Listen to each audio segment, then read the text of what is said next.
Il y a une étude qui a montré que les recruteurs, ils passaient en moyenne entre 6 et 30 secondes à la première lecture sur un CV. Dans le monde dans lequel on vit, on va dire, ça peut être risqué aussi de mettre son adresse avec sa photo qui est diffusée sur Hello Work, sur LinkedIn, etc. et qui est visible par tout le monde. Si on est passionné de plein de choses, c'est bien, mais oui, on va peut-être pas tout mettre dans le CV. Il ne faut pas mentir sur ses hobbies. Si vous avez qu'une seule passion, n'en mettez qu'une. Et quand il y a marqué lu, parlé, écrit, on est tous passés par là. On a tous, moi j'ai mis l'espagnol lu, parlé, écrit et c'était pas vrai. 86% des recruteurs consultent les profils LinkedIn. Alors déjà, moi, je dirais que le CV, c'est sur une page. On a une stat, D'un 4 sujet. CV sur 10 sont écartés à cause des fautes d'orthographe. Ouais. Une présentation, on a plusieurs types de recruteurs. Il y a des recruteurs qui vous demandent de vous présenter en 1 minute, en 2 minutes, en 5 minutes. Il faut savoir faire les 3. Et une présentation qui est une bonne présentation, c'est 3 sujets. C'est d'où je viens, où je suis aujourd'hui et où est-ce que je veux aller.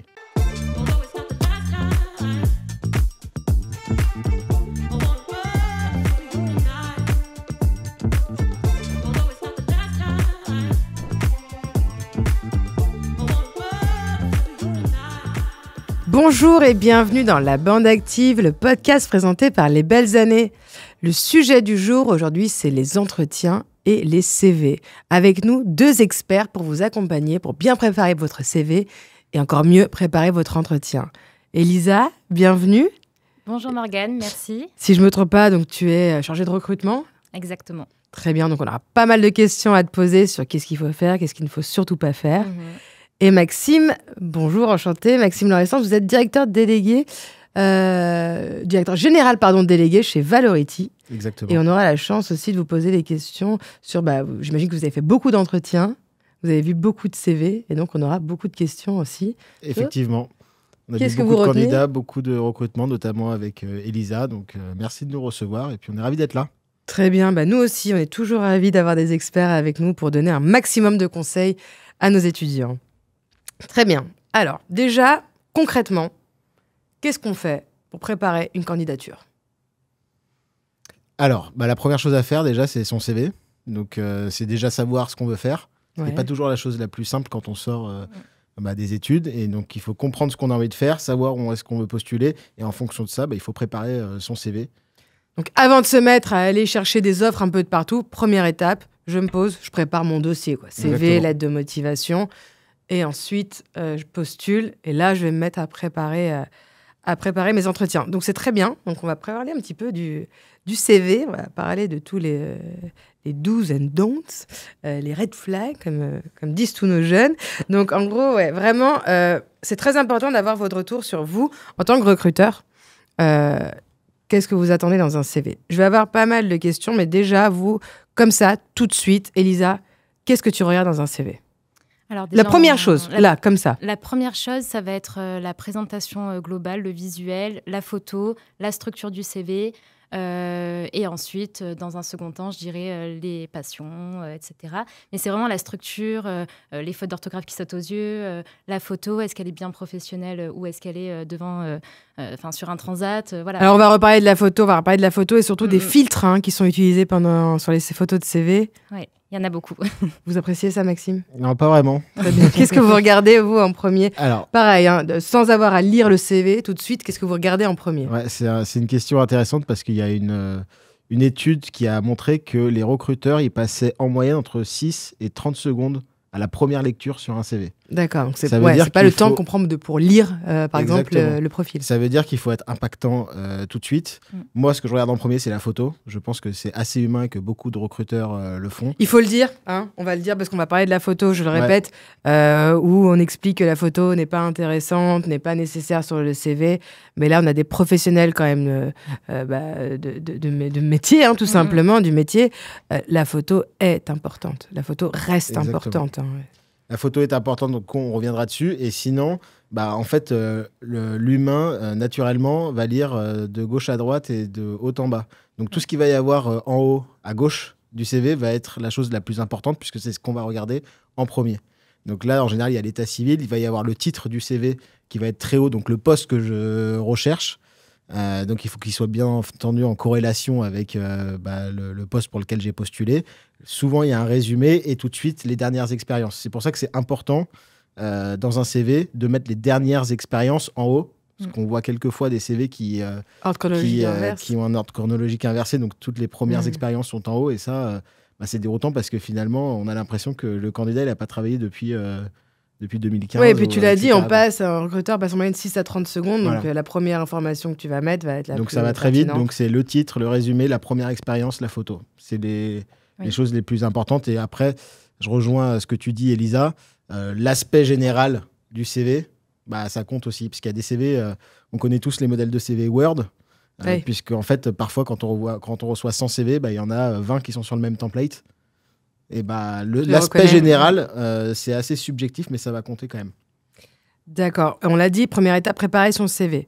Est-ce que, Elisa, toi, tu préconiserais vraiment d'adapter le CV en fonction du poste auquel on va postuler, ou alors de faire un seul CV et de le balancer pour différents postes Moi, je pense que quand on est sûr de son projet professionnel et qu'on postule à des postes qui sont assez similaires, on fait un CV et qu'on envoie à plein d'entreprises différentes. Maintenant, si c'est pour notamment des jobs étudiants et qu'on est assez ouvert sans mettre un intitulé de poste en priorité, peut-être qu'on peut l'adapter en fonction de son expérience passée, de mettre en avant finalement des choses qui pourraient intéresser le recruteur en face.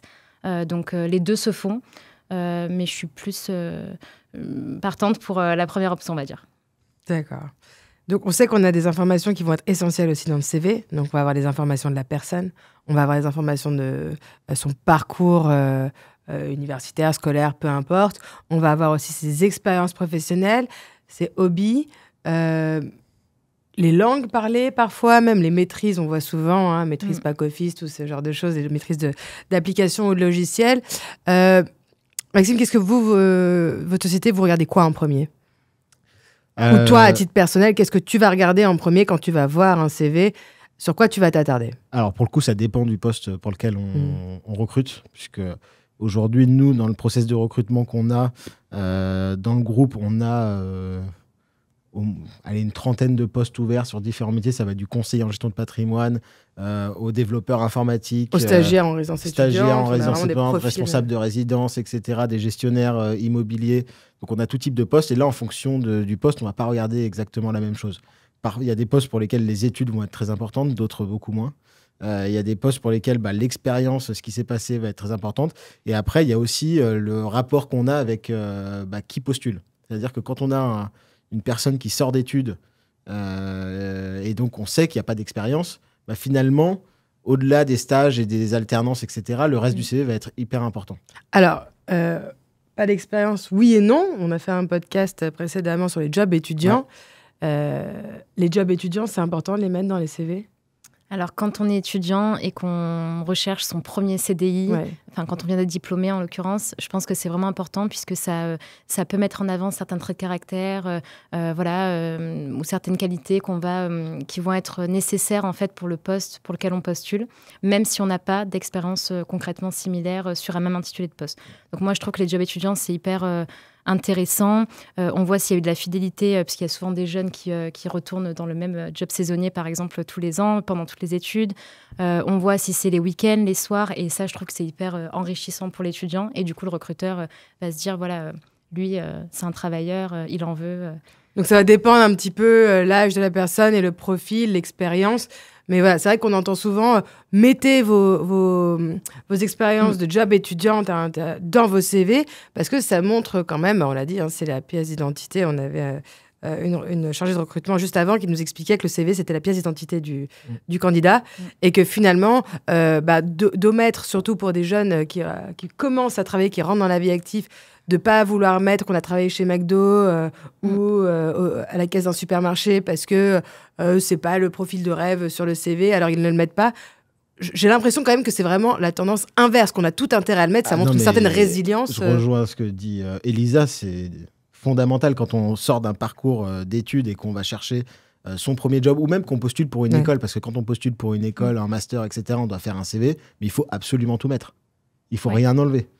Après, c'est pas l'objet d'aujourd'hui, mais quand on postule et qu'on a 30 ou 35 ans, garder ses jobs étudiants, oui, là, c'est plutôt un red flag au final. Mais quand on est étudiant, évidemment qu'il faut absolument tout mettre, mais il faut surtout se dire, quel que soit le job qu'on a fait, tu prenais l'exemple de McDo, etc., il y a plein d'autres exemples, il faut surtout à chaque fois se dire comment je vais valoriser ça, dans mon parcours, comment je vais rebondir dessus pour faire ressortir finalement ce qui fait ma différence par rapport aux candidats qui vont être en face de moi. Et ça sera important, par exemple, si on l'inscrit pas au CV, on peut quand même en parler pendant sa présentation personnelle lors de l'entretien. Exactement. On y viendra juste après, d'ailleurs, on va parler de l'entretien. Juste après, on va continuer sur le CV, parce qu'on a beaucoup eu de questions sur le CV.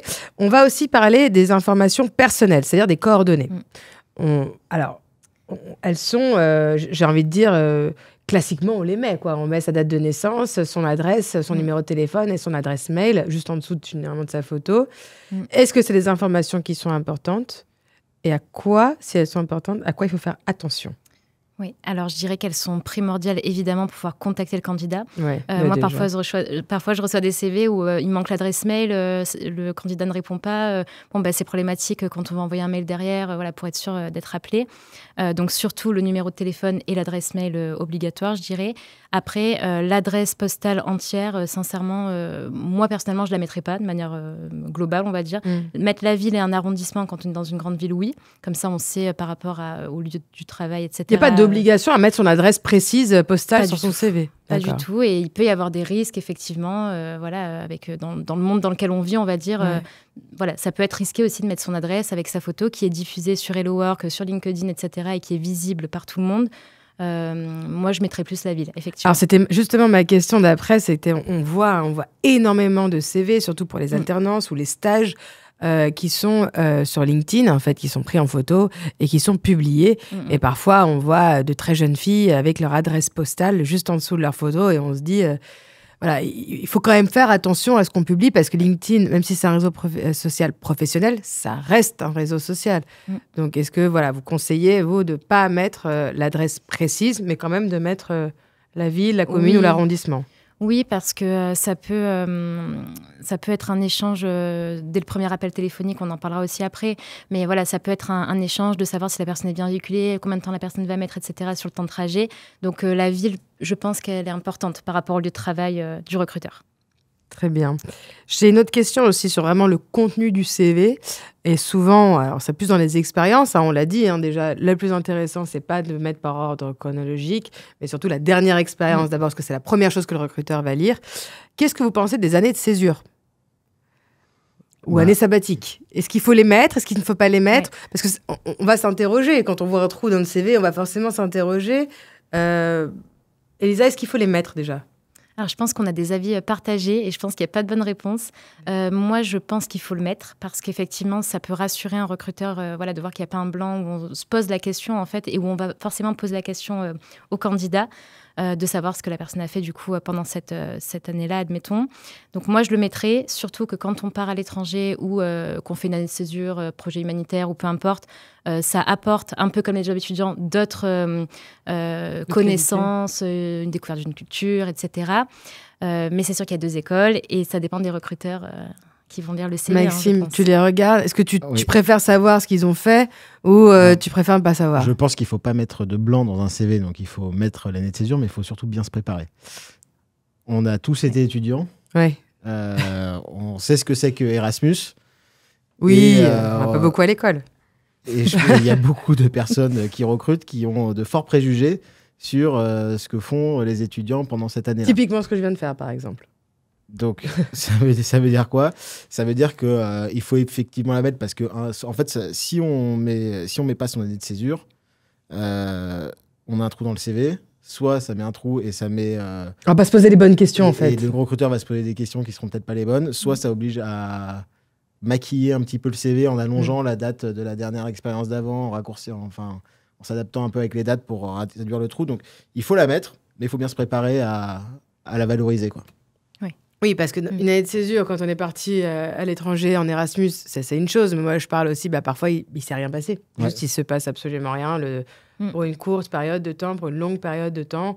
Mais c'est important de l'expliquer, parce que dans tous les cas, ça va soulever des questions. Complètement. Pour un étudiant, ça va être un peu moins...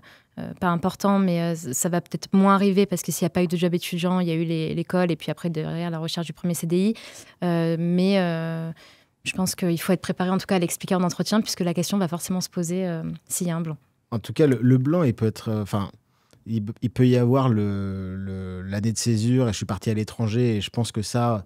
C'est enrichissant, on c'est- peut en parler. ouais, ouais. et c'est- Non, mais globalement, on sait que ça fait beaucoup la fête quand on part à Oui. l'étranger. Mais il y a aussi tout l'aspect culturel de ce qu'on découvre, de la prise d'autonomie, etc. Il y a beaucoup de choses à valoriser là-dedans. Et après, il y a parfois des expériences qui mettent un trou dans un CV, mais qui ne sont pas positives. Moi, je vous donne mon cas personnel. Quand j'ai eu mon bac, je suis parti faire une année de médecine. Comment ça s'est passé? Et mon année de médecine, elle a duré 3 mois et demi, puisque j'ai assez rapidement compris que c'était pas fait pour moi.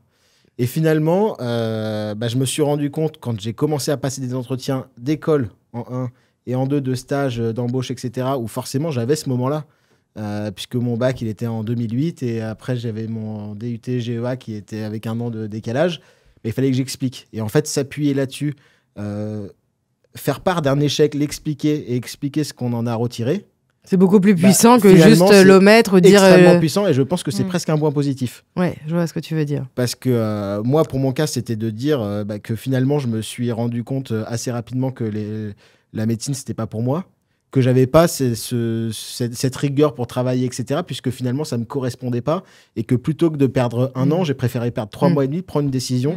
Donc ça veut dire qu'on transmet un message au recruteur de je suis en responsabilité, je suis capable de prendre des décisions qui sont stratégiques même pour moi, et je suis capable de me remettre en question rapidement, de partir sur de la recherche donc de job étudiant à ce moment-là pour combler l'année, etc.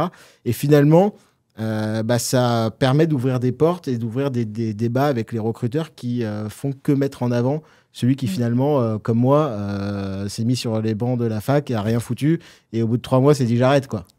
Ouais, en fait, tout est une question de présentation. Ce que tu vas mettre dans ton CV, le plus important, c'est de savoir bien le défendre et d'en tirer finalement les expériences les plus valorisantes. Et Non. même dans des échecs, comme tu le dis, alors t'as pas fini médecine, mais en tout cas, ça t'a appris des choses sur toi. Bien sûr. Et c'est important. En fait, ça va vraiment être une question de présentation de ce qu'on va écrire dans de notre toute CV. façon, un recrutement, quand on postule, soit dans une école, soit dans un stage, soit sur un premier CDI, c'est une vente. C'est-à-dire qu'on Oui, on vient se vendre. fait une vente, et le produit qu'on a à vendre, c'est soi-même. Ouais. Ça veut dire que chaque aspect de son parcours, j'allais dire de sa vie, mais peut-être pas toute sa vie, mais au moins de son parcours et de ce qu'on a fait à côté de ses expériences professionnelles et ses expériences académiques, finalement, il va falloir se dire comment est-ce que je vais les présenter au mieux, comment est-ce que je vais les embellir pour faire en sorte que la personne en face de moi, elle m'achète. Donc, quand j'ai un trou dans mon CV, que ce soit une année de césure ou un échec académique, il va falloir l'expliquer, trouver les bonnes raisons et savoir surtout comment on a rebondi, qu'est-ce que ça nous a apporté, et comment ça nous donne de la force pour ne pas recommencer, faire différemment et avoir plus de recul sur les choses. Très bien. Donc, on a présenté les coordonnées personnelles, l'expérience, donc par ordre inverse de la chronologie. On a parlé un petit peu de la baseline du CV. Ouais. On a parlé aussi des jobs étudiants. Les hobbies. Maintenant, parlons des hobbies. Est-ce qu'il faut les mettre? Est-ce qu'il faut tout mettre? Est-ce qu'il y a des choses où on se dit, là, est-ce que c'était vraiment important de mettre qui fait du paintball tous les samedis alors qu'il postule à un poste, par exemple, de conseiller en gestion de patrimoine? C'est quoi la limite, en tout cas, pour un recruteur et pour une société? Qu'est-ce que vous allez attendre, en fait, de ces hobbies qui sont présentés dans un CV? Déjà, Alex, tu dirais qu'il faudrait en mettre combien, s'il faut en mettre? Si on est passionné de plein de choses, c'est bien, mais oui, on va peut-être pas tout mettre dans le CV. Ouais, voilà, ça, c'est déjà la première question. 3, 2, 3 Voilà, moi je dirais oui, 3 à peu près. Maximum. 3 maximum, avec si on aime des choses variées, c'est-à-dire un peu de sport et un peu de musique ou autre, même des choses variées, c'est toujours mieux. Après, ça, encore une fois, c'est pas obligatoire, mais c'est un peu comme la photo. C'est-à-dire que là, je rejoins Maxime, le recruteur va forcément regarder ça, et en fonction du poste et de l'équipe que le manager gère, on va regarder pour se dire, tiens, est-ce que... s'il adore la cuisine, quelqu'un de mon équipe qui adore, au moins il va bien s'entendre là-dessus.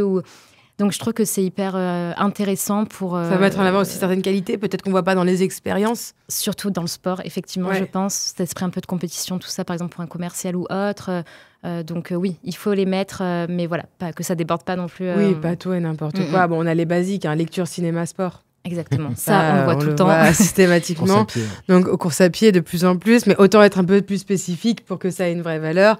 Maxime, tu les regardes, toi, c'est hobby. Est-ce qu'il y a des choses qui parfois t'interpellent? Alors, déjà, il faut absolument les mettre, les hobbies, puisque quand on est étudiant, on n'a pas tant de choses Oui, que on ça n'a pas à tant mettre sur son d'expérience CV. finalement. Donc, à un moment, il faut remplir le blanc. Donc, il faut mettre ses hobbies. Après, un processus de recrutement, c'est en 2 temps. C'est 1, il faut que le CV passe pour être convoqué à un entretien. Ouais. Et 2, il y a l'entretien. Les hobbies sur le CV, ça sert absolument à rien pour faire passer le CV, pour faire passer la première étape de je suis convoqué à un entretien. C'est jamais un hobby qui, pour un recruteur... Oui, on se dit pas, celui-là a un super CV. Ouais. Ah, par contre, il fait des échecs. Non, mais ça, jamais. ce qu'il faut savoir, ça, c'est je que sais pas, jamais un hein. recruteur va se dire attends, il y a un super hobby, je l'appelle, quoi. Mhm. Ouais. Ça va se jouer sur tout le reste. En revanche, sur l'entretien, je pense surtout quand on est en période d'études, c'est déterminant.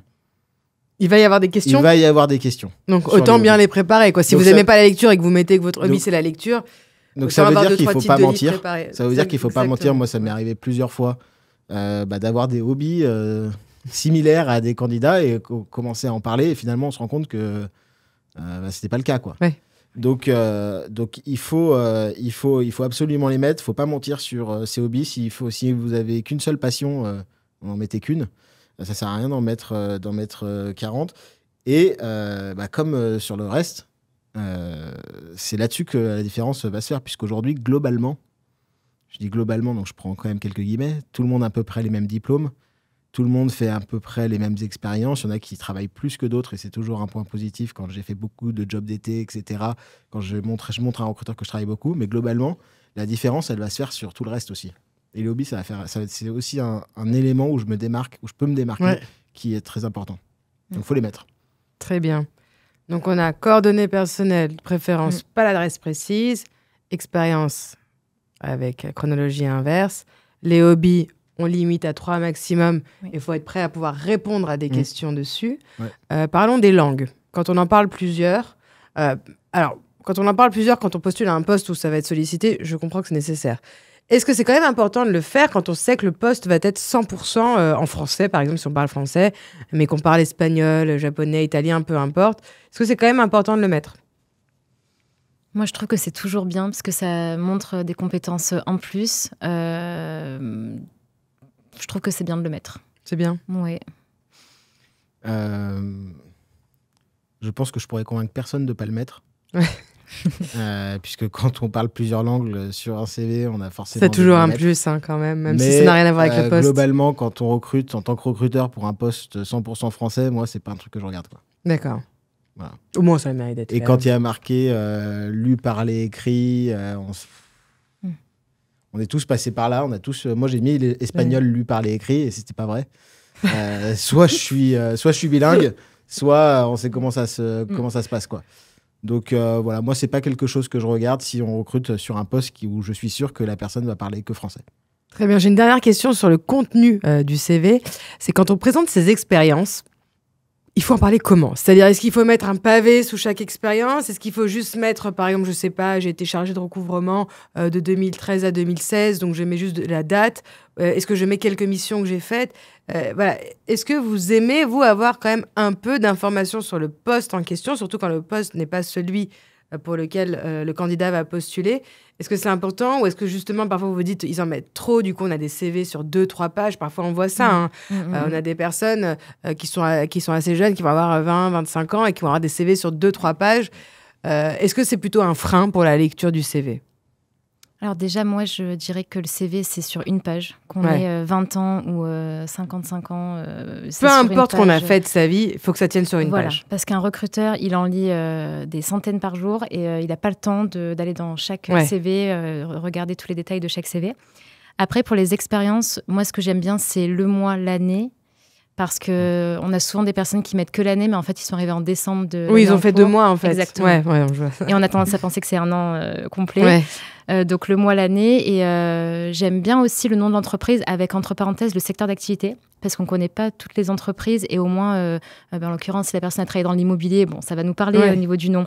Mais si on postule pour un autre secteur ou autre et qu'on a déjà travaillé, même sur des jobs étudiants dans un autre secteur, ça peut être, encore une fois, hyper bien pour le candidat, hyper valorisant pour lui. Donc, je trouve ça bien de le mettre. Et puis, il y a des secteurs qui sont plus ou moins complexes à appréhender, etc. Donc, pour moi, c'est toujours un plus. Puis après, je mettrai 2-3 missions les plus importantes, on va dire. Il ne faut pas tout mettre parce que dans une fiche de poste, c'est trop long. Mais encore une fois, mettre des choses qui vont valoriser le CV, l'expérience et qui vont être en lien avec le poste pour lequel on postule. Oui, quitte à l'adapter au poste auquel on postule, autant mettre les missions qui vont être en lien directement. Maxime, toi, c'est quelque chose que tu regardes aussi, si c'est trop long, si c'est trop court. Ouais, mais je suis 100% aligné avec Elisa. Déjà, le CV, c'est une page et il ne faut pas trop en mettre sur les missions. Oui, en fait, l'entretien va être là pour ça, finalement, pour venir creuser un peu sur les expériences. Le recruteur, ce qu'il regarde, c'est combien de temps le candidat il a travaillé, sur quel poste. Après, des postes, on ne connaît pas toutes les entreprises, Elisa, c'est vrai, mais globalement, les postes et les missions d'un poste, on les connaît. Et donc, si on voit quelqu'un qui a été, je ne sais pas, qu'est-ce qu'on pourrait dire comme métier chargé de recouvrement, vous avez donné ça à Morgane. C'est ça, j'ai donné ça, oui. Comme exemple, on sait ce que fait un chargé de recouvrement. Ouais. Si on voit quelqu'un qui a été auditeur en stage de fin d'études, on sait ce que c'est que de l'audit. Donc on comprend les missions. Donc il ne faut pas en mettre trop, il ne faut pas non plus pas en mettre, mais ça va être surtout le sujet de l'entretien. Il faut que ça tienne sur une page. Il faut que ça tienne sur une page. Très bien. Donc, on a parlé du contenu du CV, on a parlé donc des coordonnées, on a parlé des expériences, des langues, des hobbies, de la baseline. On va parler un peu maintenant de la forme rapidement. Et la première question, c'est la photo. Est-ce qu'il faut la mettre, oui ou non? Oui. Oui. Je suis un partisan du oui aussi. Moi aussi, je suis partisan du oui. Il n'y a pas d'obligation, attention, il n'y a aucune obligation légale qui nous oblige ou pas à mettre une photo sur un CV. Mais c'est important de mettre quand même une photo. De toute façon, s'il n'y a pas de photo, les recruteurs, vous cherchez sur les réseaux. De toute façon, voilà, exactement. Déjà, ce qu'il faut savoir, c'est que on est tous faits de la même manière. Et il y a quelque chose qui s'appelle les préjugés, les stéréotypes. Et globalement, qui qu'on soit, on est tous soumis à la même loi. Quand on voit quelqu'un pour la première fois, on le met dans une case. Ça s'appelle les stéréotypes et les préjugés. Et si on n'a pas cette information-là, ça manque. Donc un CV sans photo, ça va introduire un manque pour le recruteur. C'est-à-dire qu'il nous manque quelque chose qui fait que le CV, on ne l'analysera pas de la même manière. Et surtout, beaucoup de gens qui ne mettent pas de photos sur leur CV, on tape leur nom sur LinkedIn et il y a la photo. Oui. Donc, tout à fait. Au final, ça ne sert pas à grand-chose de ne pas la mettre. Aujourd'hui, tu pourrais dire, Elisa, que quasiment tous les recruteurs, une fois qu'ils ont un CV sous les yeux, ils regardent sur LinkedIn. Oui. Alors déjà, un CV sans photo est moins regardé quand même. Ouais. Et moi, il m'arrive vraiment au quotidien d'envoyer des CV à des managers sans photo. Si le manager appelle le candidat en question, qu'il le convoque pour un entretien, il lui demande d'envoyer en amont le CV avec la photo. Parce que dans tous les cas, il va le voir, que ce soit en visio ou en physique. Et c'est important pour le manager. Et ça arrive de plus en plus. Donc autant le faire dès le départ, au moins. Voilà. Très bien. Alors forcément, il y a un sujet dont on est obligé de parler. C'est parce qu'aujourd'hui, de plus en plus de pays se mettent au CV sans photo parce qu'il y a de la discrimination sur ces photos-là. Donc malheureusement, c'est pas quelque chose sur lequel on peut faire grand-chose. On peut le faire, nous, en tant que recruteurs, à se forcer, à être le plus objectif possible dans le traitement des candidatures, etc. Mais pour autant, quoi qu'il arrive, ne pas mettre de photos sur un CV, ça va forcément attiser des questions. On part avec des points en moins. Il n'y a que la solution du CV anonyme qui a été expérimentée par notre gouvernement, en tout cas ils veulent le pousser, qui peut être un sujet, c'est-à-dire que si demain tous les CV sont sans photo et sans nom et prénom, là ça peut changer la donne, mais tant que ça c'est pas généralisé, vaut mieux mettre une photo. Ouais, c'est intéressant, c'est qu'une fois que ce sera généralisé, là ça sera vraiment, tout le monde au moins sera soumis aux mêmes règles du jeu, alors que là c'est pas le cas et du coup un peu une injustice. Par contre, la photo, elle peut aussi être contre-productive. Alors on va en parler, surtout les photos. Alors c'est pas la personne, c'est physiquement qui va être contre-productive, c'est la photo, la façon dont elle va être prise. Morgane, vous pouvez pas imaginer le nombre de photos de mariage qu'il y a sur les CV. Alors j'allais le dire, je vais certainement pas faire que des heureux en disant ça, mais messieurs, si le mariage est le seul moment où vous portez un costume, la photo de monsieur avec le nœud pape est coupée en plein milieu, où tu as limite la mariée ou la demoiselle d'honneur à côté. Il y a une épaule de quelqu'un. Il y a une épaule à côté. Ouais. Et alors, je le dis parce que c'est ce qu'on voit majoritairement, vous me dites si je me trompe, et chez les femmes, les filtres. Les filtres. Enfin, je veux dire, les filtres, c'est pour Snapchat, c'est pour Instagram, c'est pour tout ce que vous voulez dans votre vie perso et vos réseaux sociaux. Mais les filtres sur les CV, franchement, j'en rigole à peine, mais parce qu'aujourd'hui, une photo sur deux, on a des filtres où on reconnaît à peine la personne quand elle se présente à l'entretien. C'est flouté. C'est flouté, ouais. Alors, avant, il y a une époque. Il y a même des filtres avec des.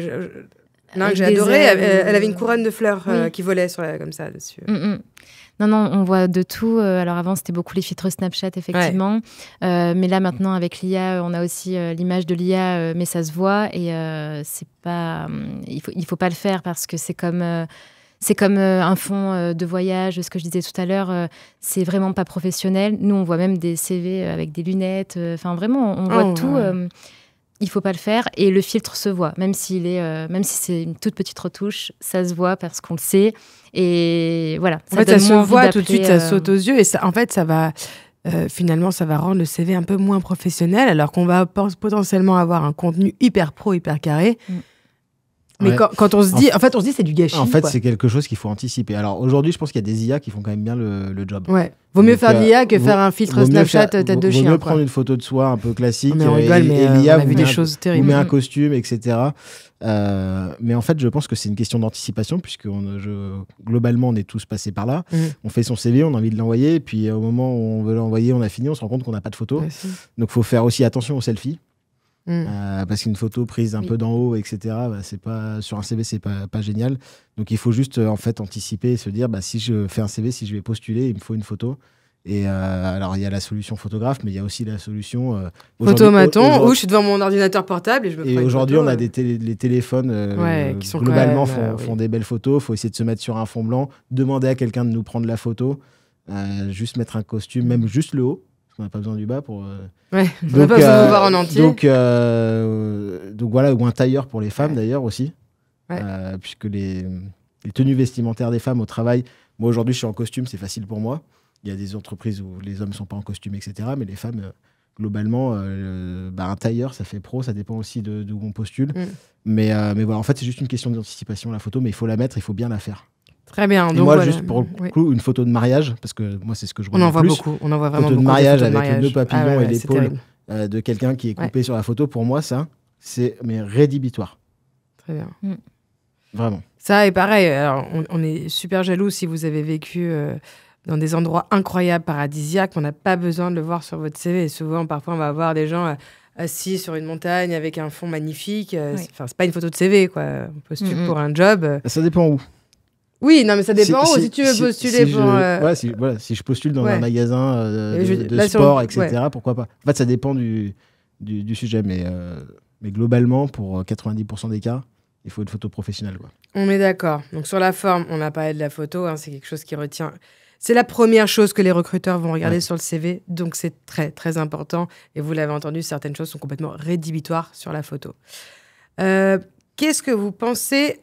Et ça sera ma dernière question sur les CV avant qu'on passe sur l'entretien. Parce qu'une fois qu'on a bien présenté son CV, qu'on a été retenu, on va être contacté pour un entretien. Mais juste avant ça, j'avais une question sur les formats un peu originaux, créatifs des CV. On en voit de plus en plus. Qu'est-ce qu'on en dit? Qu'est-ce qu'on en pense? C'est vrai que moi, je suis plus classique. On en voit beaucoup, surtout dans le web, le marketing, la communication. Alors pourquoi pas, pour le coup, parce qu'au moins, on voit un petit peu la créativité de la personne, les couleurs, voilà, le graphisme en fait, qui a été utilisé sur le CV, surtout si on postule dans ce domaine-là. Pour les autres postes, personnellement, je préfère le côté plus classique, des couleurs assez sobres, lisibles. Parfois, en fait, c'est très créatif, mais c'est plus lisible, quoi. Exactement. C'est ce que j'allais dire. En fait, ces CV-là, globalement, on les voit que dans les postes de communication, de design, de web marketing, etc., globalement dans ces univers-là. Alors, le drame de ces postes-là, c'est que nous, on le voit quand on poste une annonce, en 1 heure, on a 200 CV. Donc forcément, en fait, ça vient du fait qu'il faut se démarquer. Et donc, l'originalité, c'est une manière de se démarquer. Et nous, ce qu'on constate souvent, quand on voit des choses très originales, c'est qu'on ne comprend plus rien, quoi. Ouais, parfois, c'est trop donc, original. Il faut faire attention entre se dire, quand même, il faut que la personne sache ce que je suis en train de faire, parce que parfois, il y a des personnes qui sont dans des styles avec de la métaphore, etc., qui nous envoient presque des livres ou des bandes dessinées, etc., pour prouver à quel point ils sont originaux. Mais globalement, nous, on ne peut pas passer 40 minutes à lire un CV pour comprendre qui est la personne, quoi. C'est vrai. Voilà. Et puis par rapport à ça, c'est intéressant puisque parfois, même dans le web, effectivement, on voit des CV avec l'expérience qui est en haut à gauche. Ensuite, l'expérience d'après, elle est en bas à droite, avec au milieu la formation. Il faut quand même qu'il y ait une structure, peu importe le poste. Donc oui, le fond est hyper important. Globalement, du coup, pour se démarquer, moi, je pense qu'au-delà de jouer sur l'originalité du CV, avant qu'on passe aux entretiens, pour moi, c'est la lettre de motivation qui peut faire la différence. Alors, juste avant, une dernière chose sur les fautes d'orthographe sur les CV. Et d'ailleurs, ça peut rejoindre sur la lettre de motivation. Il ne faut pas en faire. Ouais. Bon, alors ça, on est bien Simplement. d'accord. Je pense qu'aujourd'hui, on a la chance d'avoir 1 milliard de moyens différents pour se faire corriger ces fautes d'orthographe. Le premier étant toutes les applications d'IA ou tout simplement Word. Enfin, Word corrige déjà. Donc, Non, mais après, des fautes d'orthographe, ça peut arriver, etc. Il faut juste qu'elles ne soient pas trop... Pas trop technique. Ouais. Il faut que ça soit une coquille. Ouais, il faut qu'on ait l'impression que c'est une coquille. Ça arrive d'en faire et qu'on en fait tous quelquefois des fautes d'orthographe, mais parfois c'est trop, quoi. Et en fait, ça dénote quand même d'un... On a une stat, 4 sujet. CV sur 10 sont écartés à cause des fautes d'orthographe. Ouais. C'est-à-dire que les recruteurs n'ont même pas prendre le temps de l'étudier. Dans la majorité des jobs, on écrit beaucoup. Ouais. On écrit beaucoup de mails. On écrit aux clients, etc. En fait, si dans un CV, qui est quand même un document quand même très important pour un candidat, qu'il envoie à des recruteurs dans l'espoir d'obtenir un job, si là, il y a des fautes, on se dit, quand il devra écrire un mail et l'envoyer tout de suite à la fin de son mail... ça va être catastrophique. Donc, il ne faut pas faire de fautes dans un CV. Ni dans une lettre de motivation. D'ailleurs, on va parler rapidement de la lettre de motivation. Rapidement, parce que ça perd un peu de sa splendeur. Ça perd beaucoup, perd beaucoup, généralement. Alors, on reçoit de moins en moins, d'ailleurs, de lettres de motivation avec les CV. Elisa, qu'est-ce que tu en penses ? Avant, c'était l'un n'allait pas sans l'autre. Exactement. Et aujourd'hui, on a plus l'impression que c'est une formalité. On a un modèle type, ou alors c'est ChatGPT qui nous l'a fait. Et... c'est toujours un peu les mêmes. C'est vrai que... Est-ce que les recruteurs les lisent vraiment ? Alors moi, personnellement, pas trop. Ouais. Mais je crois que... Est-ce qu'on va plutôt la lire quand le CV va être intéressant ? S'il est rattaché à une lettre de motivation, là, on va se dire c'est intéressant, d'autant plus intéressant. Mais si tu écartes le CV en premier, tu vas pas lire la lettre de motivation, c'est ce que tu veux dire ? En fait, pour moi, c'est toujours un plus. Donc, si on en a une ou si on est super motivé par le poste, par différentes raisons, etc., vaut mieux la faire, évidemment. Mais par exemple, nous, typiquement, dans le processus de candidature pour postuler chez nous, on a enlevé le fait de rendre obligatoire d'envoyer sa lettre de motivation parce qu'on perdait trop de candidatures à cause de ça. Donc, le CV est obligatoire pour que nous, on ait un appui, un support pour pouvoir appeler le candidat derrière et savoir ce qu'il a fait. Donc, évidemment, obligatoire.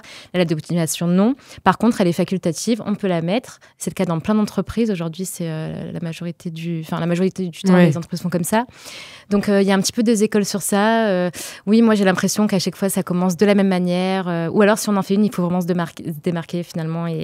C'est ça, Maxime, tu disais, toi, ça reste important. Qu'est-ce que tu regardes ? Qu'est-ce que tu attends dans une lettre de motivation quand on a une ? Déjà, ça se perd, la lettre de motivation. Et c'est ça se perd beaucoup. Ouais. Donc, c'est ce que disait Lisa. Nous, on a enlevé l'obligation de mettre une lettre de motivation. On l'a dit, quand tu reçois déjà 200 CV, parce qu'on perdait sûrement des candidats à cause de ça. Bien sûr. Et quand elle était encore obligatoire, on avait 2 fois le CV. On avait le CV en CV et le CV en lettre de motivation. Donc, on a quand même rapidement compris que plus personne ne voulait faire de lettre de motivation. Moi, je pense que c'est une énorme connerie de ne pas faire de lettre de motivation.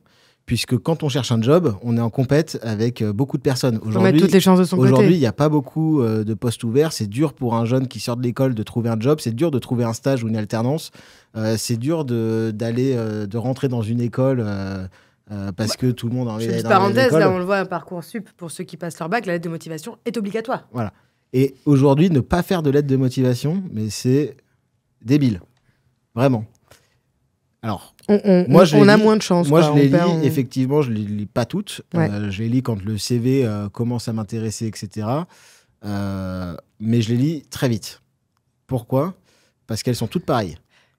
C'est diplômé de telle école, etc. Curieux, rigoureux. Voilà. Et en fait, la lettre de motivation, c'est toujours la même chose. C'est, en gros, je suis motivé pour venir dans votre entreprise parce que si je rentre, voilà ce que l'entreprise va m'apporter. Ouais. En gros, c'est tout le temps ça, une lettre de motivation. C'est de dire, finalement, en gros, si je viens chez vous, je vais pouvoir mettre en pratique ce que j'ai appris à l'école, etc. Mais ça, on voit bien les phrases. Ils en ont rien à foutre. Mais rien du tout. Et en fait, les lettres de motivation, il y en a 1 sur 100 qui m'interpellent, à peu près. c'est quand les personnes me disent, mais voilà ce que moi, je vais vous apporter. Oui. Et je pense Et que pas la lettre de l'inverse. motivation, aujourd'hui, il y en a très peu. Donc ça veut dire que c'est un énorme moyen de se démarquer, mais il faut être, justement, on parlait de l'originalité des CV. Je pense que l'originalité, il ne faut pas la mettre dans les CV, il faut la mettre dans la lettre de motivation.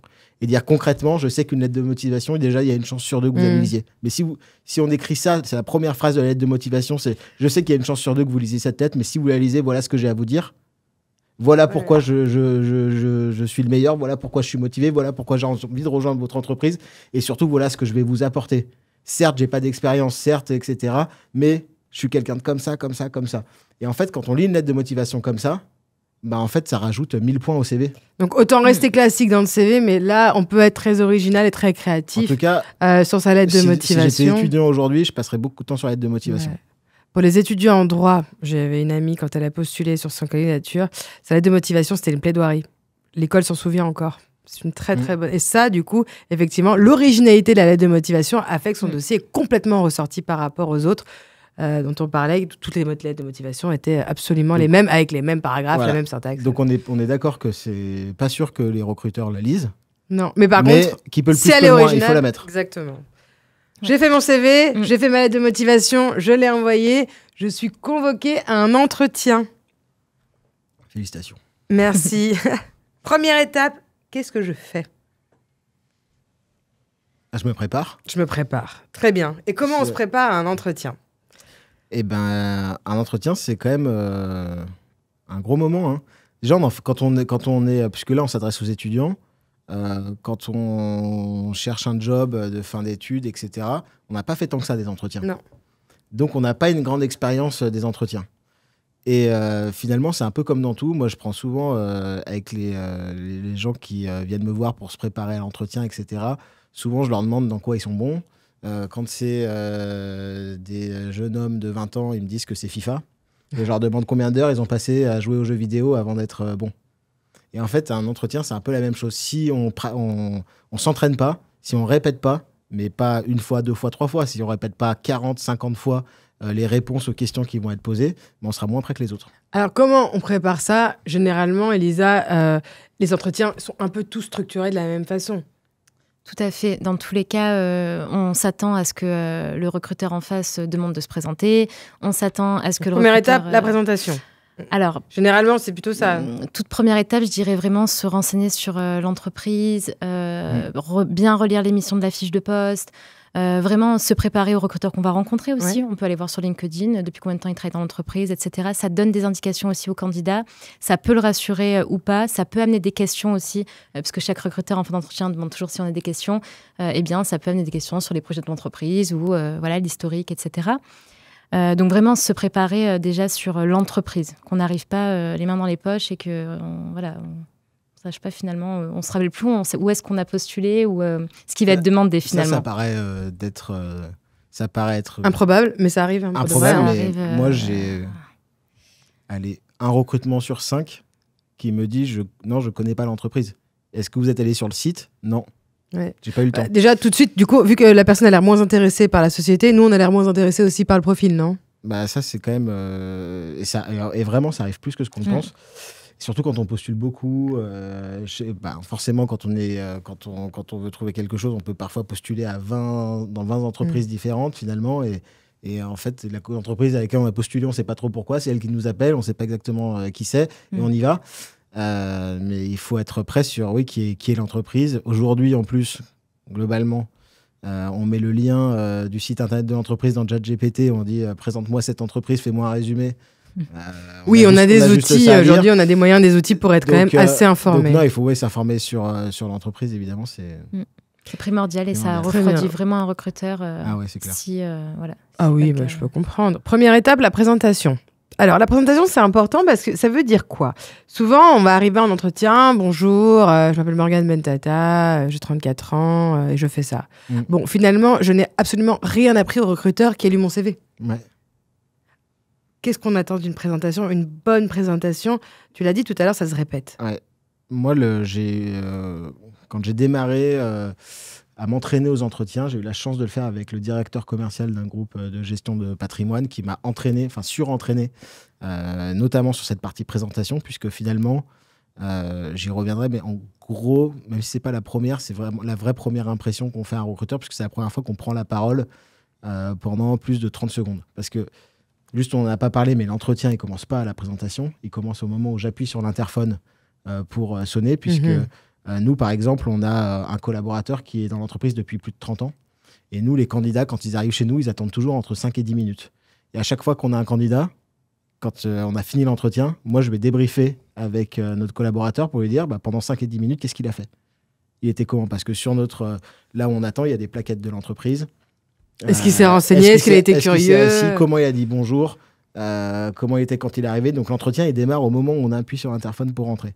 Mais la vraie première impression, au-delà de la poignée de main qui est extrêmement importante, parce qu'avoir les mains molles, c'est compliqué, donc il faut pas des mains fermes. Alors c'est vrai, on en parle, c'est important de le dire, parce qu'aujourd'hui, on a quand même de nouvelles générations qui ne sont pas forcément aussi habituées à toutes ces coutumes-là de l'entretien. Mais la poignée de main en entretien reste nécessaire, obligatoire, et elle ne doit pas être ni fuyante, ni molle, ni moite. Il faut regarder dans les yeux et avoir une poignée de main ferme. C'est important, c'est très très important. Vraiment, ne sous-estimez pas ce que vous pouvez considérer comme un peu archaïque, comme un peu old school et tout ça. Pas du tout. Ce sont des valeurs humaines et importantes. Donc ça, c'est les premières impressions, mais la vraie première impression, celle où je disais on va prendre la parole, c'est le moment où je vais me présenter. Et une présentation, on a plusieurs types de recruteurs. Il y a des recruteurs qui vont demander de vous présenter en 1 minute, en 2 minutes, en 5 minutes. Il faut savoir faire les 3. Okay. Et une présentation qui est une bonne présentation, c'est 3 sujets. C'est d'où je viens, où je suis aujourd'hui et où est-ce que je veux aller. À partir du moment où je réponds à ces 3 questions-là... Typiquement, ça ressemble à quoi? Ça ressemble Bonjour Maxime, présentez-vous en 1 minute. Je m'appelle Maxime Lorescence, j'ai 35 ans, je suis originaire de Lyon. Lyon, c'est la ville dans laquelle j'ai effectué toute ma scolarité jusqu'à l'obtention de mon bac. Après mon bac, je suis parti à Annecy pour faire un DUT GA, puis je suis allé à Paris pour faire des études beaucoup plus généralistes et je me suis spécialisé en master en gestion de patrimoine. En parallèle de mes études, j'ai commencé mes expériences professionnelles. Donc, je suis d'abord rentré en banque chez BNP Paribas pour faire de la banque privée, de la salle des marchés. Et puis, une fois que j'ai eu mon diplôme, j'ai démarré ma carrière chez BNP Paribas. J'ai eu cette chance-là en tant que conseiller en banque privée. Et derrière, j'ai intégré le groupe Valority sur différentes missions. Et aujourd'hui, j'occupe le poste de directeur général délégué du groupe. Donc, voilà ce que j'ai fait. Voilà où je suis aujourd'hui. Et comme je suis en processus de recrutement, voilà où je veux aller. Et donc, si je suis là aujourd'hui, c'est parce que je postule à ce poste-là pour telle et telle raison. Et là, en 1 minute...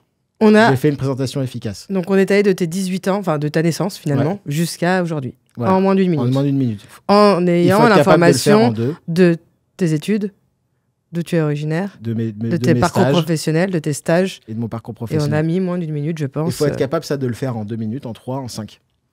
Il faut s'entraîner pour ça. Ouais, c'est de l'entraînement. Donc ça, c'est vraiment la question... Elisa, je pense qu'on est d'accord, mais c'est la première question qu'on pose. On a le CV, on dit ok... Aujourd'hui, on va faire connaissance, on va échanger. On commence par vous, présentez-vous. Quoi. Oui. Et ça, tu fais énormément d'entretiens. C'est vrai que quelqu'un qui arrive, qui va se présenter de manière un peu molle, un peu soporifique. Oui. Enfin, toi, avec le nombre d'entretiens que tu fais au quotidien, très vite, Est-ce que l'entretien va être écourté d'ailleurs? Est-ce que parfois, quand tu as quelqu'un en face de toi, oui. Non, mais c'est vrai, il faut qu'on le dise quand même, c'est très important. On est là pour ça, pour expliquer la réalité derrière les entretiens et derrière les CV, comment les recruteurs les voient, comment les entreprises les voient. Si vous arrivez et que c'est tout mou, il va y avoir moins de dynamisme et du coup, ce qui va se passer, c'est qu'on va s'ennuyer et parce qu'on s'ennuie, on va essayer d'écourter. Et donc, finalement, ce ne sera pas un bon souvenir. Exactement. Ça va être un moment compliqué pour le recruteur. Si en plus, il y a une personne au RH, une personne manager, ça va être d'autant plus compliqué parce qu'en fait, on se comprend, mais on ne peut pas, devant le candidat, le faire repartir aussi vite qu'il est venu. Donc, non, il faut vraiment mettre du dynamisme, encore plus pour des étudiants qui postulent leur premier CDI parce qu'ils n'ont pas forcément beaucoup de choses à dire sur leur parcours, sur leurs compétences en termes d'expérience professionnelle, etc. Donc, il faut absolument avoir ce savoir-être souriant, positif, dynamique. C'est ce que toutes les entreprises recherchent, d'avoir des collaborateurs comme ça. Donc, il faut absolument faire ça aussi pour se démarquer parce que derrière cet entretien-là, on va avoir un second entretien avec un autre candidat. Et si là, on tombe sur quelqu'un, évidemment, de très dynamique, alors sans en faire trop, évidemment, il faut rester soi-même, mais en tout cas, il faut que l'entretien soit vivant, je pense. Ça dure combien de temps en moyenne un entretien ? En moyenne, c'est 3/4 d'heure, 1 heure, mais quand c'est courté, ça peut être 20-30 minutes. Si c'est de la visio, c'est plus simple, évidemment. Ouais. Après, la présentation de Maxime, ce que je trouve bien, c'est qu'effectivement, il faut réussir à être synthétique, parce qu'on a des recruteurs qui ne vont pas vouloir avoir toutes les informations sur Oui, passer toutes les un quart d'heure expériences. sur ton expérience quand tu avais 15 ans, Ouais. quand tu as fait les vendanges, ça va peut-être moins intéresser le recruteur qui vient te recruter pour un poste de conseiller en gestion de patrimoine, par exemple. Et après, il faut que ce soit un échange. C'est-à-dire qu'on se présente rapidement et ensuite le recruteur, naturellement, d'accord, est-ce qu'on peut me parler un peu plus de ça ou de ci pourquoi et là, en fait, on va donner les clés au recruteur pour qu'il nous pose des questions. C'est là où, finalement, la personne peut prendre un peu le lead sur l'entretien, c'est-à-dire, je vais donner des informations sur lesquelles je veux qu'on me questionne. Donc, c'est un peu comme dans le CV. Je vais donner des informations sur lesquelles je veux qu'on me retienne ou qu'on me questionne. Tout à fait. Et il faut rester vraiment cohérent aussi dans la structure de l'entretien. Très bien. On l'a expliqué, quand un CV manque d'expérience, par l'âge ou par quoi que ce soit, il faut quand même se présenter, d'accord ? On l'a dit tout à l'heure, chaque expérience est importante. C'est pas parce que vous n'avez pas travaillé déjà 15 ans en entreprise privée que vous n'avez rien fait de votre vie. Non, chaque expérience. Mais comment on fait ? Comment structure un discours, un entretien, quand on n'a pas d'expérience professionnelle encore plus que ça ? Les stages, par exemple, on a parlé. Globalement, normalement, en fonction, ça dépend de ce qu'on a fait comme étude, mais on en a tous un petit peu. Il y a quand même des stages, parfois de l'alternance, où là, ça donne beaucoup d'expérience, justement, souvent quelques jobs d'été, etc. Donc, il y a toujours un peu d'expérience. C'est sûr que si on n'a rien fait et qu'on a été en vacances entre ses cours toute sa vie, on part avec un peu de retard. Ouais. Moi, quand même, ce que j'ai l'habitude de dire, puisque ça a été mon cas personnel, c'est-à-dire que moi, je n'avais pas eu globalement un très bon dossier scolaire, ni en études, avant mon bac, ni en études supérieures. Et pourtant, à chaque fois que mon CV ou mon dossier est passé, j'ai été reçu là où je voulais aller. Parce que globalement, une fois que le CV est passé, ça remet quand même toutes les cartes à égalité. Oui, bien sûr. C'est-à-dire que moi, j'ai vu des dossiers, des CV exceptionnels et des CV moins bons. Mais quand les deux personnes arrivent à l'entretien, j'ai une différence phénoménale. Et celui qui avait le moins bon CV sur le papier, en fait, quand on est en face à face, c'est avec lui qu'on a envie de travailler. Et donc l'entretien, finalement, ça va pour moi beaucoup plus faire la différence que le CV. Donc tout ce qu'on a dit avant sur le CV, c'est extrêmement important. Il faut bien le préparer parce que de toute façon, ce premier filtre, on est obligé de le passer. Mais ce qu'il faut savoir, c'est qu'après, une fois qu'on a passé ce filtre-là, tout le monde est à égalité, même si je pars avec un petit peu de retard parce que je sens que mon CV il est moins bon que mon copain ou que j'ai un petit peu moins travaillé parce que moi, la personne qui est à côté de moi, il a fait plus de stages ou il est parti à l'étranger ou il a fait des associations, peu importe. Quand je suis en entretien, c'est 55, tout le monde a la même chance d'être pris. Et ça, c'est super important. Un entretien va être plus marquant qu'un CV, finalement. Bien sûr, non, mais les recruteurs, ils ne se rappellent pas du CV. Exactement, c'est là où c'est très important. Si votre CV, vous pensez qu'il n'est pas assez étoffé parce que pas assez d'expérience, finalement, pas assez de choses à raconter, c'est l'entretien. Si vous arrivez à passer la première porte du CV, les recruteurs, Elisa, tu me dis si je me trompe, ne vont retenir que l'entretien et la personne qui les a marqués lors de l'entretien. Et finalement, souvent, tu te rappelles même plus ce qu'il y a dans son CV, mais tu sais que c'était une personne que tu as envie de présenter à des managers, que tu as envie d'inclure dans le groupe parce que tu as passé un très très bon moment en entretien avec quelqu'un d'intéressant en face de soi, quoi. Exactement. Et il y a vraiment des entretiens qui sont pour le coup hyper intéressants. Et c'est vraiment encore une fois, il faut que ce soit un échange, je trouve, entre le recruteur et le candidat. Voilà qui je suis, voilà ce que je peux vous apporter, comment on peut collaborer demain ensemble. Et après, même quelqu'un qui n'a pas beaucoup d'expérience, ce que je peux conseiller aussi, c'est alors, toujours pareil, dans la préparation, quand on a le profil recherché dans l'annonce en question pour laquelle on postule, il y a toujours, admettons, la relation client, il y a toujours des qualités qui sont requises. Eh bien, ça veut dire que c'est des qualités qui sont primordiales, requises pour ce poste-là. Donc, je suis candidat, j'arrive en entretien, j'essaye aussi. Il faut que ce soit un peu informel, faut pas que ce soit dit comme ça, je suis curieux parce que voilà. Mais par exemple, quand on présente des jobs d'été ou des stages ou autres, eh bien, il faut que le recruteur se dise, OK, donc là, sur cette partie-là, cette qualité, la case est cochée parce qu'il a déjà fait avec tel type de public, par exemple, de clients ou autre. Et ça, je trouve que ça peut être valorisant quand on n'a pas beaucoup d'expérience, d'aller chercher un peu ce que la personne recherche et de dire pourquoi je suis le bon candidat, quoi, tout simplement. Donc, dynamique, savoir se présenter en 1, 3 ou 5 minutes. C'est de renseigner sur la société, puisqu'on va avoir des questions. Moi, j'ai quand même une question qui est importante. Alors, Moi, je la pose pas, typiquement, mais je sais qu'il y a beaucoup de recruteurs qui la posent, c'est quelles sont vos qualités et vos défauts. Qu'est-ce que vous pensez de cette question? Moi, je l'aime pas du tout. Cette question, je la pose pas pour le coup. Ouais. Pourquoi tu l'aimes pas? Parce que généralement, on répond des faux trucs. Je suis perfectionniste, c'est mon défaut principal. Le perfectionniste, on l'a beaucoup en défaut. Parce que je pense que j'aimais pas cette question, moi, quand j'étais en entretien. Donc, je la fais pas. Ce que je fais, c'est que en fait, je parle pas trop des défauts, je parle surtout des qualités, de comprendre qui est la personne. Je le fais sortir de lui-même, en fait.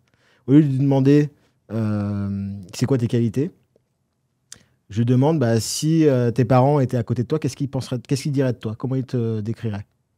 Et ça le force à se mettre dans la peau de quelqu'un d'autre pour avoir un regard sur lui-même. Et là, en fait, il va nous dire mes parents, voilà ce qu'ils pensent de moi, etc. Et je pense que souvent, on a un peu plus de vérité dans ce qui est dit par les candidats quand on le pose comme ça. On a une question aussi qui est souvent posée par notre directeur général en entretien, c'est qui est ton idole ou ton héros? Et la première fois qu'on m'a dit ça, j'ai dit pourquoi tu poses cette question? Il m'a dit parce qu'en fonction de la réponse, tu vas avoir le profil un peu de la personne que tu as en face de toi en fonction de qui va répondre. Ouais, ça donne des indications. Ouais. Mais qualité défaut, c'est pas trop. Mais il faut s'y préparer en tout cas parce qu'il y en a beaucoup qui la posent. Nous, moi je la pose pas trop, je sais pas toi. Elisa. Non, moi je te rejoins entièrement. Moi je parle plus des anciens managers par exemple ou anciens collègues, mais les proches ça fonctionne très bien aussi. Et encore une fois, ce qu'on va chercher à comprendre, c'est au quotidien le savoir-être de la personne, quoi, finalement. Donc je trouve ça bien. C'est plus subtil, on va dire. Est-ce qu'il y a des questions qui peuvent être parfois gênantes pour un candidat? Est-ce que, par exemple, je sais pas, vous aimez poser des questions, alors gênantes, sans être dans le harcèlement ou dans la méchanceté, mais juste parfois pour déstabiliser un petit peu le candidat, pour voir comment il va réagir? Est-ce qu'il y a des questions comme ça qui peuvent revenir où on se dit, mais je comprends pas pourquoi il m'a posé cette question et qu'est-ce que ça a à voir avec l'entretien? Je pense, par exemple, moi, on m'a demandé à plusieurs reprises qu'est-ce que faisaient mes parents comme métier ou mes frères et sœurs. Moi, je pose souvent des questions là-dessus. Alors, c'est quoi l'intérêt de... C'est une excellente question. Très bien. Non, ça permet de donner un contexte. En fait, moi, ça introduit la question dont je parlais juste avant sur s'ils étaient là, qu'est-ce qu'ils penseraient de vous? D'accord. Donc, je demande toujours, je commence par demander ce que font les parents dans la vie, etc. J'ai rarement des gens qui me répondent pas. Souvent, on me répond. Mais c'est plus, je pense, un peu de curiosité, de comprendre un peu aussi l'environnement de la personne qu'on a en face de soi. Mais c'est pas une question qui va changer la phase de l'entretien. Enfin, les réponses vont pas du tout influer sur l'entretien. Moi, sur les questions peut-être un peu techniques, moi, je pose souvent la question de savoir si le candidat a postulé ailleurs. Je demande dans quelle entreprise. Déjà, là, il y a beaucoup de candidats qui veulent pas le dire, etc. Moi, ça me pose tout de suite un problème parce que globalement, on sait que les candidats... Oui, généralement, quand ils postulent, ils cherchent un boulot, ils cherchent pas que là où ils ont postulé. Et moi, en gros, quand ils me disent oui, j'ai postulé de partout, mais qu'ils veulent pas dire, je me dis, tiens, en fait, est-ce qu'ils ont vraiment postulé? Et une fois que j'ai les réponses ou pas, d'ailleurs, je leur dis, si tout le monde vous prend, comment vous faites votre choix? Et ça, c'est rarement des questions auxquelles le candidat réfléchit. Ouais, j'ai pas du tout envie de passer un entretien avec toi. Oui, si. Non, on est bienveillant. Non, mais c'est pour ça que d'où l'importance de le préparer, en fait, cet entretien, et de pas venir en mode touriste, les mains dans les poches. Ça, en plus, c'est plus une question pour nous. Ouais. Parce que derrière, si on a envie que le candidat nous rejoigne, à partir du moment où je vais lui dire, si tout le monde vous prend, comment vous faites votre choix? Sur le critère le plus important au moins important, si vous voulez m'en donner 3, il va me dire, moi, en gros... Un, c'est le projet du groupe, dans quel groupe je vais être, je vais intégrer, quelles vont être les missions vraiment concrètes, ça peut être le salaire, ça peut être le feeling avec le recruteur qui vient beaucoup, etc.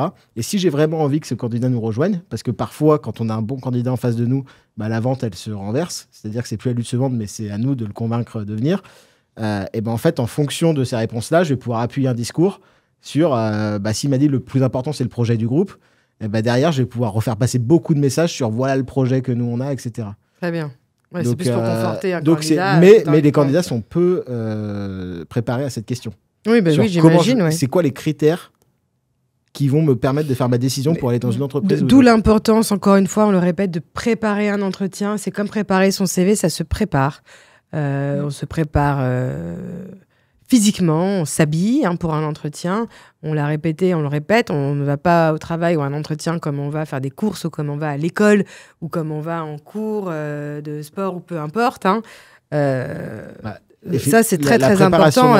La préparation, elle passe par toutes ces étapes-là. Pour moi, c'est le plus important, puisque on l'a dit tout à l'heure rapidement, mais en gros, un entretien, c'est une vente. Et ce qu'on vend, c'est le produit qu'on vend, c'est soi-même. Et en gros, nous, dans le groupe, on a beaucoup de postes de commerciaux, puisqu'on fait de la vente, etc. Il y a peu de vendeurs nés. C'est-à-dire ça existe des personnes qui ont un talent naturel pour la vente et qui, sans entraînement, on leur met n'importe quoi ou n'importe qui, et puis ils peuvent vendre ce qu'ils veulent. Mais c'est une partie infime de la population.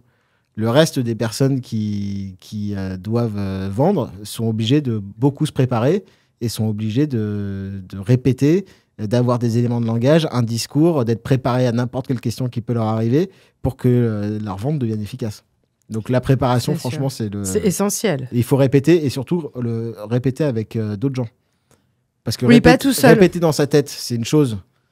Moi, par exemple, dans ma tête, je parle couramment anglais. Mais quand il faut que je parle, ce qui sort, c'est pas exactement la même chose. Donc répéter dans sa tête, c'est une chose. Répéter à haute voix, mais tout seul, c'en est une autre. Mais répéter face à quelqu'un qui va nous écouter, nous regarder dans les yeux, c'est totalement différent. Donc si on a personne, on peut aussi se filmer. Mais si on a personne, on peut se filmer. 2, on peut avoir des amis. Alors parfois, ça peut être un peu dur d'être sérieux avec des amis, etc. Mais des amis bienveillants. On peut avoir de la famille qui peut nous aider. On peut avoir des personnes, si on est en stage, n'importe qui. Moi, j'ai beaucoup aidé des collaborateurs ou des collaboratrices qui étaient des alternants, qui cherchaient un job à les préparer à des entretiens. Mais en gros, il faut se tester, quoi. Il faut se tester. Parce que la première fois qu'on va... Ça reste un oral, finalement. C'est un examen oral.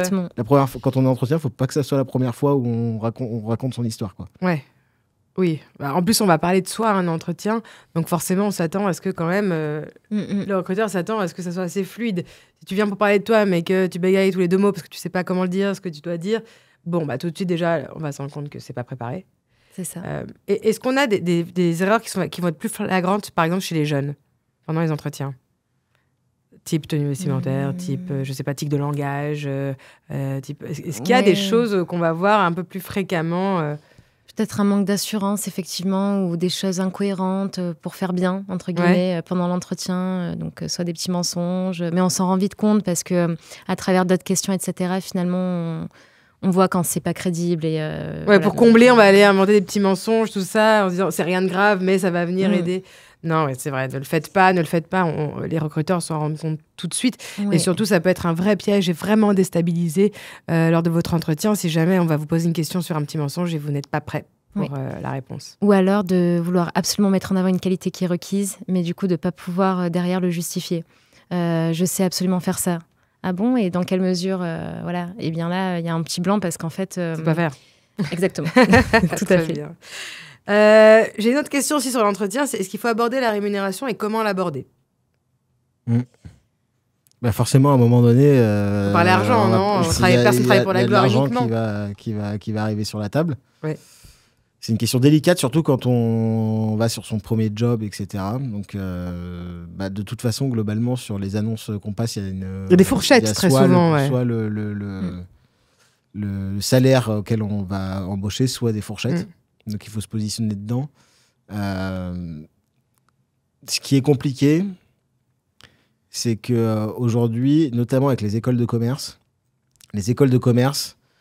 c'est des écoles qui préparent des étudiants à rentrer dans la vie active, etc. Mais c'est aussi des sociétés commerciales. Ouais.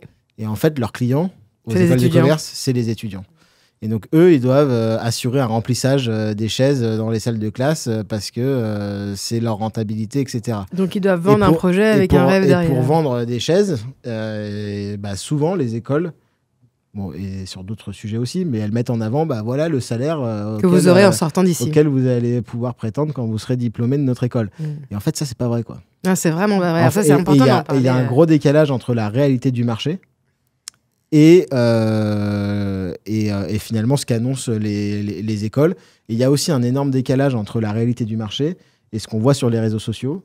Aujourd'hui, sur les réseaux sociaux, on voit que des personnes qui travaillent 2 heures par jour au bord d'une piscine à Bali Et qui sont tous rentiers. sur leur MacBook et qui gagnent 10 000 euros par mois.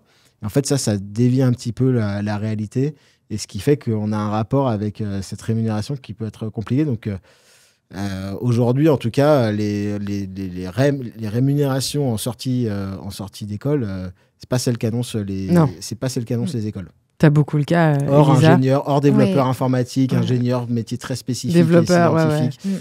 Mais sinon, c'est pas le cas. T'as des gens qui déchantent quand même en se disant j'ai fait un master 2, j'en suis arrivé là pour vous me proposer uniquement ce salaire-là. Oui, complètement. Je pense que quand on postule, déjà, il faut bien regarder la fourchette. Si on veut pas du tout se positionner dans la fourchette, il faut pas postuler parce que en fait, ça fait perdre du temps à tout le monde. Ouais. Et c'est parfois négociable, mais rarement, largement au-dessus, on va dire.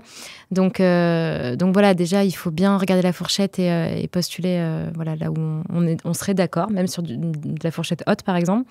Et après, il faut un petit peu se renseigner aussi sur le marché. Mais non, une sortie d'études sans expérience ou avec un stage de 6 mois... La négociation va être compliquée. Exactement. C'est qu'il n'y a pas beaucoup de billes Pour négocier. l'étudiant pour négocier. Le seul argument qui va être pour l'étudiant, en tout cas moi ce que je dirais si demain je dois négocier un salaire, c'est en fait les recruteurs prennent des jeunes diplômés parce que ils sont pas déformés par d'autres sociétés. Ouais, donc ils vont les former, voire donc formater à finalement, certaines voilà, méthodes de ils arrivent travail. à peu près purs ou neutres, je sais pas comment on dit, et on va pouvoir les former exactement à la manière dont on doit travailler, et on va pas devoir les déformer d'une autre société d'avant pour les reformer. Et donc un des sujets de négociation, c'est de dire ça, c'est de dire moi l'avantage que j'ai par rapport à d'autres, c'est que je suis brut, quoi. Vous pouvez me façonner, vous pouvez me former, C'est extrêmement et je vais important. pouvoir faire exactement ce que vous voulez. Ouais, quoi. c'est très très important ce que tu dis, surtout que la majorité des personnes qui nous regardent sont des étudiants. C'est un vrai plus pour une société que vous n'ayez pas été formé auparavant sur un métier, parce que du coup, ça va permettre à la société de vous former sur ses process internes, et ça, c'est un vrai plus, parce que c'est très très très difficile pour une société finalement de venir déformer des process qui ont été acquis depuis des dizaines d'années parfois, et donc de se dire bah non, c'est pas comme ça qu'on travaille, c'est comme ça qu'on doit travailler. Là, c'est compliqué, donc c'est à ce moment-là que les étudiants avec peu d'expérience professionnelle vont être en position de force. Et après, il faut le rappeler quand même, le dire, l'entretien reste un moment pour négocier le salaire. Ça ne doit pas être un sujet tabou, ça doit Bien pas sûr, être... Parce que souvent, on a des personnes qui vont sortir d'entretien, qui vont être embauchées et qui vont regarder leurs collègues en disant « Mais attends, mais toi, tu as été embauché à tel prix. » Bah oui, mais l'entretien reste une négociation quand même. Et c'est la façon dont la personne va se vendre qui va venir finalement venir faire jouer un petit peu les prix. Et il faut en parler, il faut parler des avantages sociaux, etc. En tant que candidat, il ne faut pas avoir peur de le tout, faire. tout de suite. Exactement. De toutes les conditions du contrat de travail, il faut en parler tout de suite, il ne faut pas attendre. En tout cas, c'est un sujet sur lequel il faut il faut relativiser un peu quand on est étudiant, parce que tous les recruteurs, en gros, parlent de ces sujets-là, et c'est une habitude pour eux. Mais il ne faut pas être parfois trop agressif ou trop dynamique sur ces sujets-là. Il faut trouver un bon milieu, mais en fait, tous les recruteurs savent qu'à un moment, on va aborder ces sujets-là. Quoi. Et il faut être cohérent, parce que parfois, on va avoir aussi des étudiants qui vont sortir d'études. Alors certes, ok, tu as fait un master, quoi que ce soit, mais on va nous demander parfois des montants un peu exorbitants. Et oui, mais j'ai fait un master. Oui, mais ta collègue qui bosse depuis 15 ans, elle n'en est pas là encore, donc tu peux pas venir prétendre à quelque chose qui n'est pas une réalité. Hein. C'est pas, encore une fois, c'est pas une action personnelle vis-à-vis d'une personne. Il faut que ça soit en réalité et en cohérence avec le reste des équipes qui font le même poste quand même. C'est ça. Je pense qu'il y a 2 sujets. Le premier, c'est effectivement l'équité avec l'équipe. C'est ce qu'on a le plus comme problématique, on va dire, au quotidien avec les managers. C'est pour ça qu'on ne peut pas donner n'importe quoi à n'importe qui rentrerait chez nous sans ancienneté, etc. Et le deuxième sujet aussi, c'est que les tendances ont changé. Avant, très peu de monde avait justement des bac+5, donc les salaires qui étaient donnés, c'était pas forcément en lien avec les diplômes. Et aujourd'hui, voilà, il y a de plus en plus de diplômés, alors c'est très bien, mais c'est pas parce qu'on a un master qu'on va prétendre à... Alors, c'est très juste ce que tu dis, puisqu'il faut le dire, aujourd'hui, à part en banque ou quelques autres sociétés très réglementées comme ça, il n'y a plus de grille de salaire, en fait. C'est pas en fonction des niveaux de diplôme ou du niveau d'âge que le salaire va être affecté. C'est vrai que parfois, on s'imagine... j'ai fait ça, donc mon salaire devrait correspondre à ça. Les grilles n'existent pas en société. C'est plus un salaire vis-à-vis d'un poste. Tout à fait. D'accord. Très bien. Donc, on a bien parlé du CV, on a parlé de l'entretien. Juste avant, je voulais rebondir Oui. sur ce qu'on disait tout à l'heure, parce que je pense que c'est un élément extrêmement important d'un entretien. Ouais. C'est toute la partie qui ne concerne pas mon parcours académique et mon parcours professionnel pendant Effectivement. l'entretien. Ouais. On Il a faut en parlé parler. tout à l'heure des hobbies, etc. Et je pense, Il faut les lier au parcours. que si... tout à l'heure, je parlais de la lettre de motivation comme un sujet qui peut vraiment faire la différence par rapport au CV du candidat d'à côté qui n'en a pas. Ben, je pense que tout ce qui va être extra-professionnel, extra-scolaire, ça va être là-dessus que les différences vont se faire. Parce que globalement, si on a fait une école de commerce dans une ville ou une école de commerce dans une autre ville, à moins qu'on ait fait les 3 ou 4 grandes écoles de commerce françaises, tout le monde a exactement le même diplôme. Globalement, tout le monde a un peu fait à peu près les mêmes stages. Si je postule en banque, on a tous fait des stages en banque, tout le monde a fait la même chose. Et donc, ce qui va faire la différence, au-delà de la manière de me présenter, la manière de parler, la manière dont je vais être prêt, etc., c'est tout ce que je fais à côté. Et je pense que là-dessus, dans la préparation de l'entretien, il faut avoir une attention particulière à comment je vais parler de tout ça. Et tout à l'heure, on parlait des hobbies, de la lecture, la course à pied, etc. Peu importe ce que je fais, il faut que je puisse en parler en me disant pourquoi je le fais, qu'est-ce que ça m'a apporté et qu'est-ce que ça va vous apporter en tant que société. Bien sûr. Et en gros, et là-dessus, peu importe ce qu'on a, on peut tout faire, mais si on est prêt là-dessus, on va faire la différence. Parce que globalement en sortie d'école, les profils, ils se ressemblent énormément, quoi. Ouais, donc ça va être, tout le monde est un peu à égalité. Ça va être la relation qu'on a avec le candidat, sa manière de parler. Moi, je pense que quand on fait un entretien, on doit aller au théâtre. C'est-à-dire que même si on est un peu timide, il faut se faire un peu violence et essayer d'être expansif. Ça dure 45 minutes ou une heure, donc il faut etc. se donner à fond. Donc il faut sortir un peu de sa zone de confort.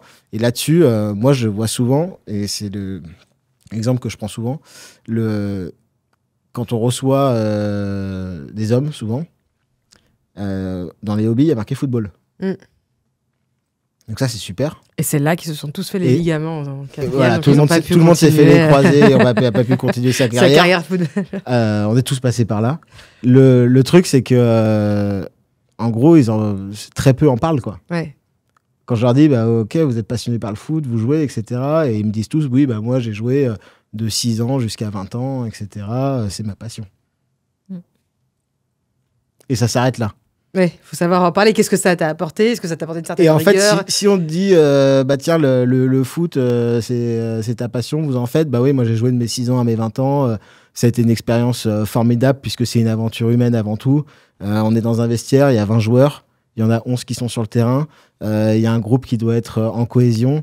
On a tous le même objectif, on tourne tous dans le même sens. En même temps, on a des concurrents qui sont les autres équipes. Finalement, le foot, ça ressemble vraiment, une équipe de foot, ça ressemble à une entreprise, quoi. On peut parler de tout, mais il faut juste bien le présenter. Il faut juste le mettre.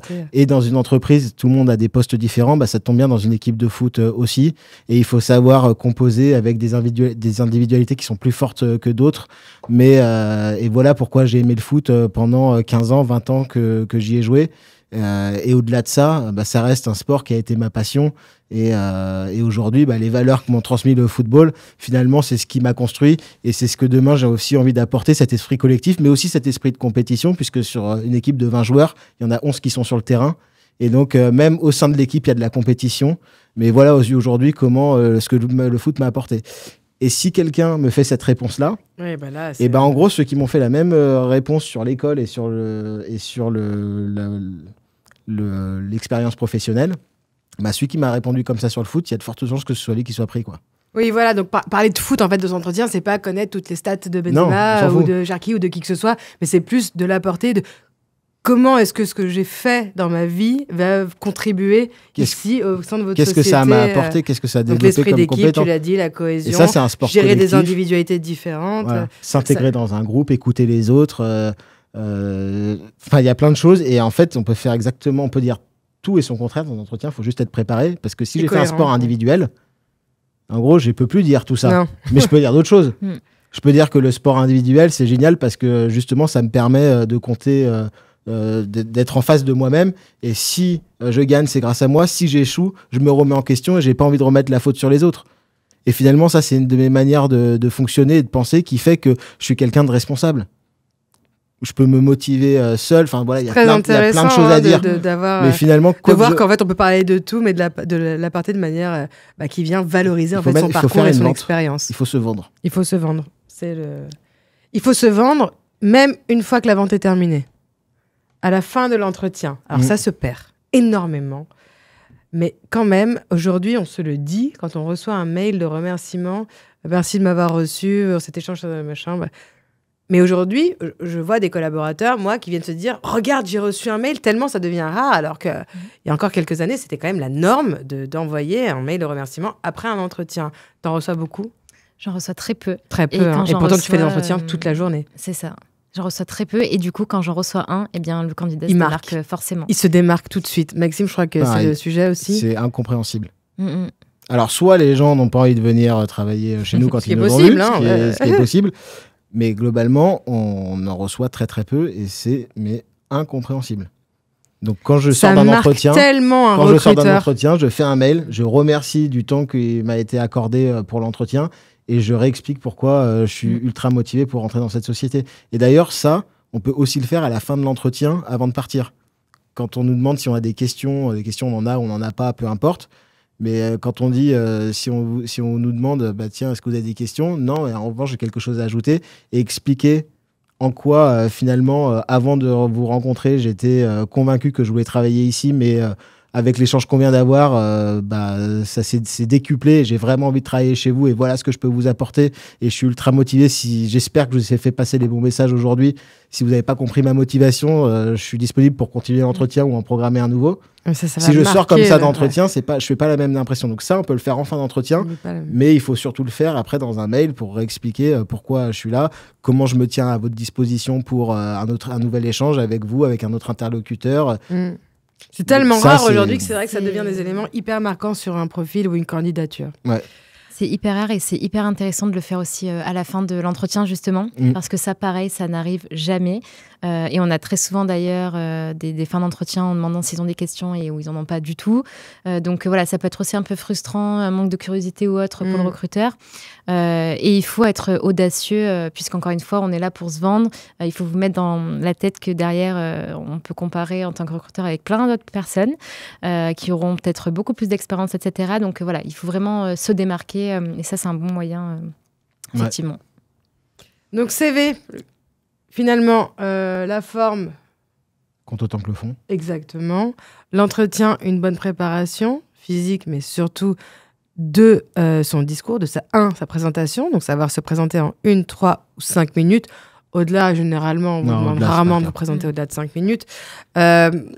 Savoir intégrer ses expériences personnelles dans son parcours, savoir intégrer ses hobbies et expliquer ce que ça va apporter à la société ou au recruteur que vous avez en face de vous. Ses échecs aussi. Les échecs. C'est ultra puissant, les échecs. Bien évidemment, on en a... Alors, on va parler on ne considère pas que l'année de césure est un échec.